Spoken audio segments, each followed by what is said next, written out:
So Josh Guzman. Before we start, I'd like to tell you it'll only be your audio, because this is a podcast. Okay. Yeah. Before you tell your personal story, I'd like you to give as much context as possible. All right. So, what's something that's happened in your life that had a kind of big impact on you, or like it was just entertaining to be there? Well, there was one time, 8th grade. This is my first year in person at Wheeler, mind you. Beforehand, I was 7th grade. I was in virtual, so this was my first year, like, hands-on experience at Wheeler. And during 8th grade, it was just, a regular day until there was this kid, right? I think his name was Jonah, and he brought this bottle he had of rotting food from the cafeteria, and the pressure within it was building up for, I want to say, a couple weeks now. He's been hyping this up for a while, and really, he did bring it to school one day, and the events that ensued were very, very chaotic. Can you describe those events in detail, please? So yeah, he was tossing it around to his friends a little bit throughout the day. They dropped it a few times, and nothing happened. It was pretty contained for the most part. And one day he had brought it to lunch, right? And we were passing it around the lunch table, taking looks at it. I see. And it got to me. I, had a good laugh, and I passed it on to our friend Larkin. Well, I know him.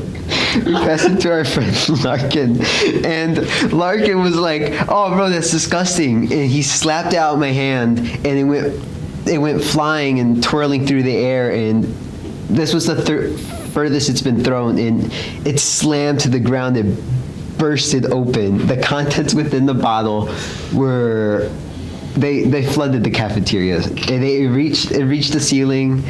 I mean, it was splattered across multiple chairs. There were multiple kids in the line of fire of what could only be described as a weapon of rotting food. I don't even know. Can you describe what the contents looked or smelled like? Like, was that important? I mean, I couldn't really tell you what the smell was like. I can only describe the looks, because I'm normally congested pretty much.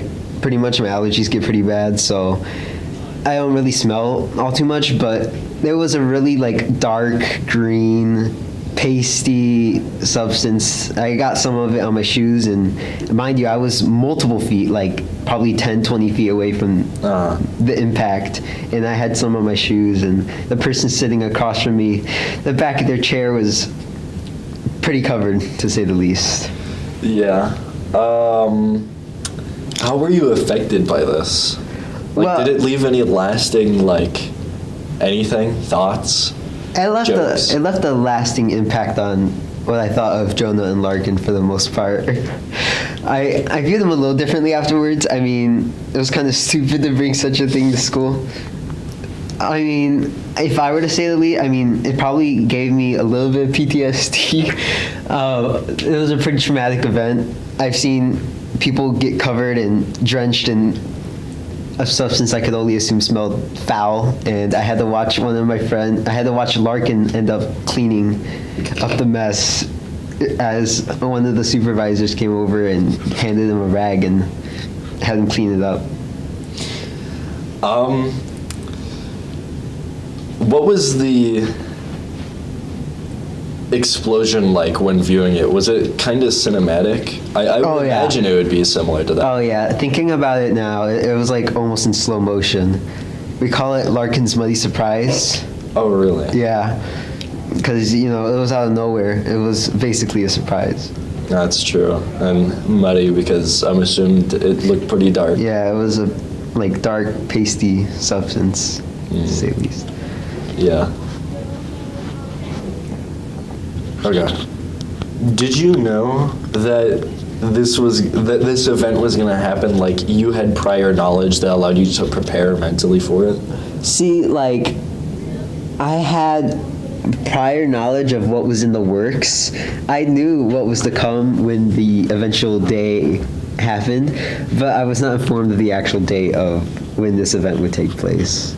I see. If there would be an event, I didn't expect the thing to explode. Well, that certainly was a tale, and definitely a Wheeler classic, as I've heard. Thank you, Josh. All right, yeah. It's amazing. Nice meeting you.